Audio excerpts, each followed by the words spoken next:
모두 일어서십시오. 알렐루야. 주님이 말씀하신다. 내 양들은 내 목소리를 알아듣는다. 나는 그들을 알고 그들은 나를 따른다. 주님께서 여러분과 함께 또한 사제의 영과 함께 루카가 전한 거룩한 복음입니다. 주님 영광 받으소서. 그때 예수님께서 제자들에게 말씀하셨다. 나는 세상에 불을 지르러 왔다. 그 불이 이미 타올랐으면 얼마나 좋으랴. 내가 받아야 하는 세례가 있다.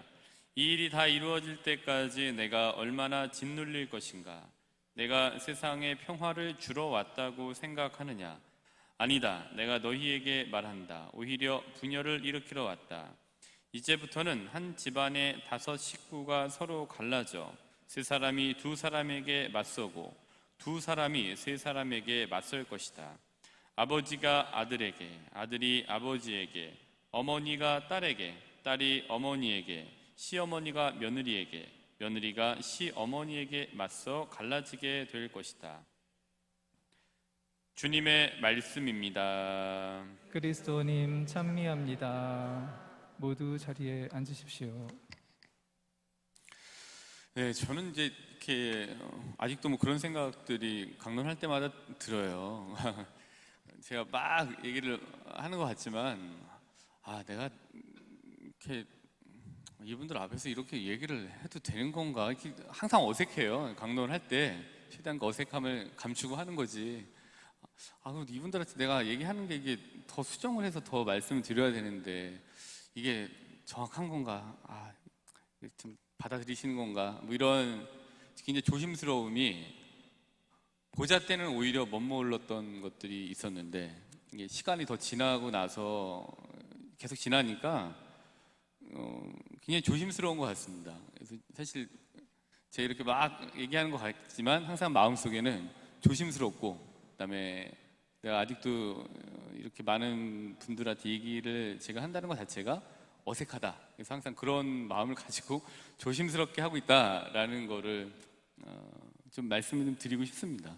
그래서 이것도 내가 제대로 이 단어를 이해를 했는가, 그다음에 이게 이 강론에 정확하게 들어가야 되는 얘기인 건가라는 그런 생각이 계속 이제 수정을 막 하게 돼요. 예, 그리고 맞나라는 더 좋은 단어는 없나 이렇게 찾게 되고, 그러다 보니까 말 한마디 한마디 하는 게 상당히 조심스러운 거구나라는 생각을 더 많이 하게 됩니다. 그래서 오늘도 조심스럽게 그러나 자신 있게 틀리더라도 자신 있게 말씀 좀 드려볼까 합니다. 오늘 복음 말씀은 분열, 불을 지르러 왔다, 그다음에 갈라지게 될 거다, 이런 말씀들로 이제 오늘 복음이 이렇게 있습니다. 근데 분열에는 좋은 분열이 있고 말 그대로 그냥 분열, 그냥 갈라지는 게 있는 것 같아요. 그러니까 불을 지르러 오셨다라는 예수님의 말씀은 뭔가를 갈라지게 만드는 것 같아요. 근데 이거는 좋은 분열인 것 같아요. 그러니까 좋은 분열이라는 거는 생각이나 아니면 내가 가지고 있는 가치관의 덩어리가 있었는데 그 덩어리에서 이게 맞나라고 하는 한 조각이 이렇게 잘려서 나오면서 여기에서 다른 덩어리를 이루게 만드는 것 같아요. 그래서 그게 합쳐져서 분열을 통해서 내가 가지고 있었던 생각과 지평이 확대되게 만들어 놓는 게 예수님이 말씀하셨던 분열이다라고 봐요. 우리가 일상적으로 가지고 있는 나름대로의 가치관이 있으실 거예요. 그리고 나름대로 가지고 있는 어떤 신앙관 이런 것들이 있지만 이렇게 살다 보면 이게 맞나라고 하면서 이렇게 뛰어도 나오는 부분들이 있을 겁니다. 거기에 대해서 더 뭔가 찾고 구하려고 했을 때 그 덩어리가 점점 커지게 되고 좀 넓게 생각할 필요가 있구나, 그다음에 이 규격 안에서, 박스 안에서 이렇게 나올 필요가 있구나라는 거를 아하라고 하는 순간 그게 굉장히 이 지평이나 이런 것들이 덩어리가 커지게 되는 거죠. 오늘은 그거를 말하고 있는 것 같습니다. 근데 그렇게 좋은 분열을 통해서 생각과 이 어떤 생각의 지평, 가치관의 지평이 확대되는 거를 좀 막는 것 중에 한 가지가 오늘 사용하게 될 이 단어인 것 같아요. 그게 기득권인 것 같아요. 기득권. 근데 기득권이라는 말 자체는 좋은 말도 아니고 나쁜 말도 아닌 것 같아요. 그냥 권리를 이미 획득했다. 그러니까 적게는 한 개인이 본인의 어떤 권리를 해 놓은 거죠. 장착해 놓은 거죠. 안정적으로.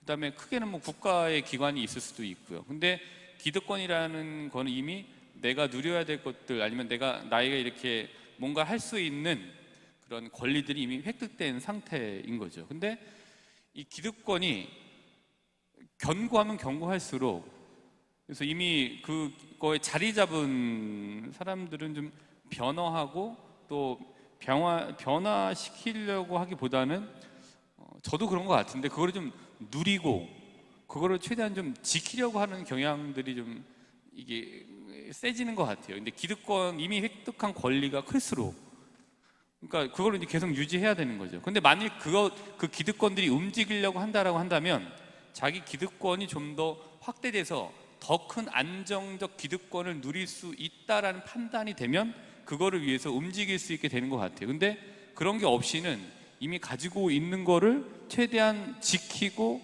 그거를 유지하려고 하는 이제 변화하기보다는 그 유지하려고 하는 경향이 이제 세게 되는 것 같습니다. 어쨌든 자신들에게 저도 많은 반성을 하게 되는데 자신들에게 유리하게 권리를 이미 오래전부터 확보하고 있다라면 권리 축소 및 그 불편함을 감수해야 되는 기득권 수정에 대해서는 민감하게 반응하는 게 되는 게 이제 사람인 것 같습니다. 근데 이 기득권은 이런 것 같아요. 첫 번째로는 제도적인 변화를 굉장히 불편해하는 것 같습니다.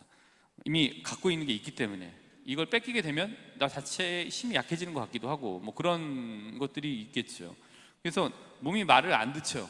그냥 지금이 좋을 뿐인 겁니다. 그래서 우선 누리고 있고 누릴 수 있는 이 환경 자체가 깨지는 게 싫기 때문에 제도적으로 깨트리게 만드는 제도적인 변화를 굉장히 좀 거부할 수 있는 것 같습니다. 근데 두 번째로는 생각의 변화를 불편하게 하는 것 같습니다. 이게 기득권을 누리면 누릴수록 생각이 말을 안 듣는 거죠. 그러니까 위치가 기득권이어서 태어날 때 현재 누리고 있는 그 기득권을 누리고 있는 이들은 변화를 불편해 하는데 그거는 이미 그거를 누리고 있는 데서 당연하다라고 생각하는 생각의 기득권이 이미 자리 잡고 있기 때문에 생각의 변화를 하는 것도 굉장히 피곤하고 불필요하다라고 생각하게 만드는 것 같아요. 기득권이 확고하면 할수록. 그래서 이거를 이제 이 기득권 세 번째는 이거에서 이미 획득한 기득된 권리를 놓치지 않으려고 하면 할수록 생기는 게 이제 고집인 것 같아요. 듣지 않게 되는 거죠. 그다음 네 번째로는 이게 이제 변하고 뭐고 가든지 간에 일단 자극이 있어야 되는데 이런 변화에 따른 불편한 자극을 피하고 싶어 한다라는 것 같아요.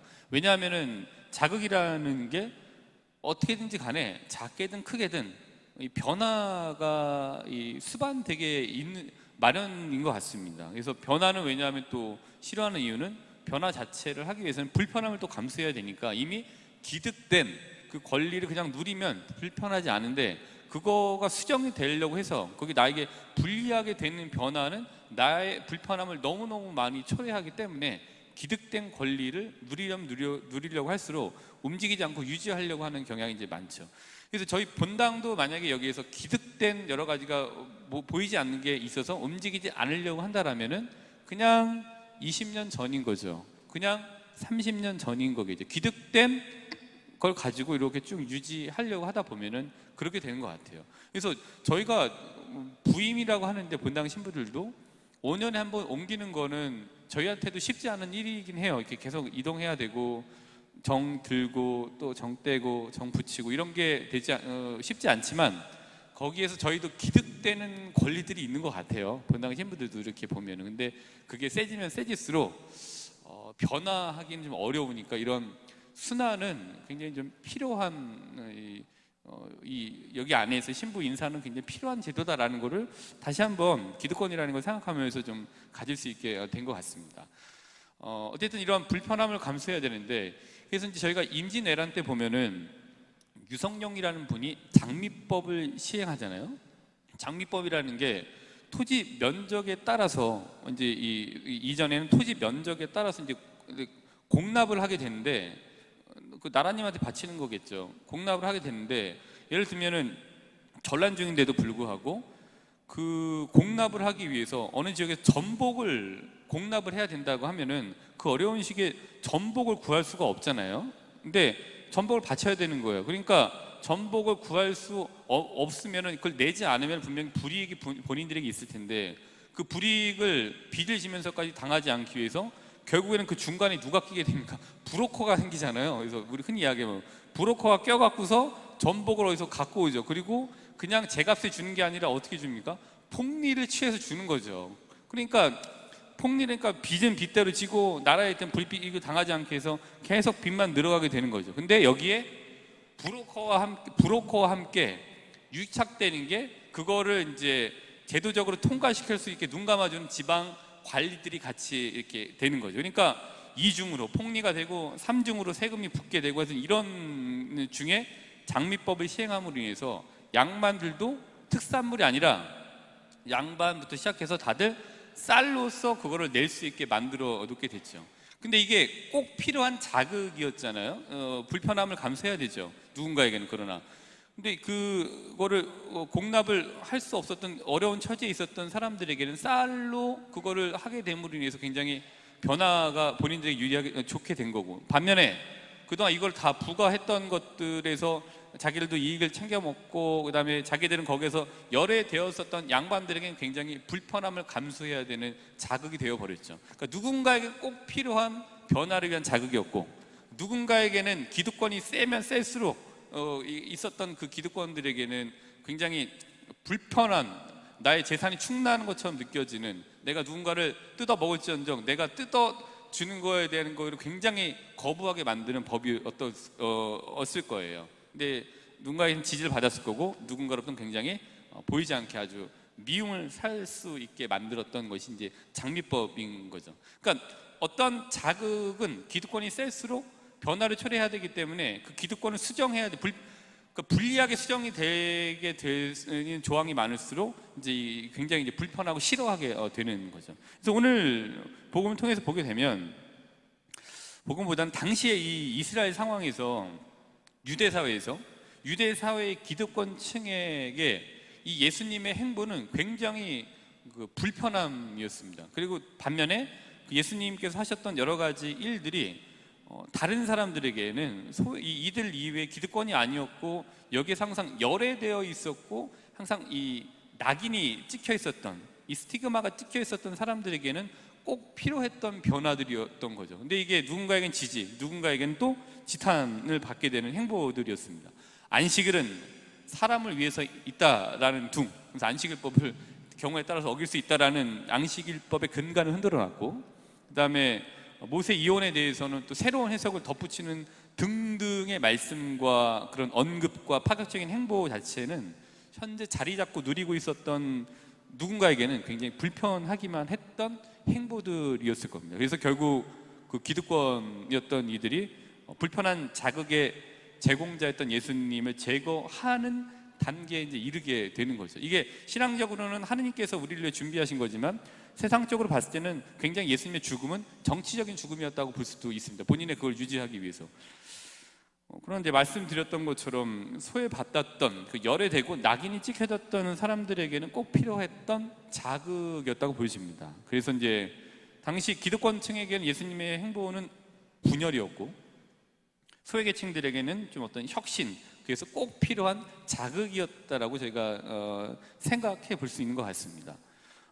나도 저도 그렇고 여기 계신 분들도 그렇고 누군가에게는 꼭 필요한, 그러나 불편한 자극을 주는 자극 제공자일지도 모릅니다. 동시에 불편한 자극을 꺼리는 기득권일지도 몰라요. 제가 이제 변해야 되는 거니까. 누군가에게는 자극 제공자, 기득권을 좀 이렇게 수정해야 되는, 반면에 어떤 경우에는 그걸 유지하고 싶어 하는 기득권일지도 모르는 것 같아요. 내가 가진 좀 생각의 기득권을 흔드는 불편한 자극에 대해서 꺼리면서 받아들이는 것을 불편하게만 여겨서 그거를 거부하기만 한다라면은 작게나마 그 변화는 굉장히 좀 좀 멀어지게 되는 것 같습니다. 저희가 티끌모아 태산이라고 했듯이 불편하지만 합리적이고 꼭 필요한 자극에 대해서는 작게나마 받아들이기 시작할 때 결국에는 뭐 큰 변화들을 이루어 나갈 수 있게 되는 것 같습니다. 그래서 이번 한 주간 불편하기는 하시지만 불편하지만 꼭 필요한 자극에 대해서는 받아들이고자 하는 불편하지만 필요한 자극 수용력과 또 후배 세대들의 변화에 대한 노력을 넓은 아량으로 바라보고 지지할 수 있는 마음을 오늘 하느님께 청하시면서 오늘 미사를 계속해서 봉헌해 나가도록 합시다.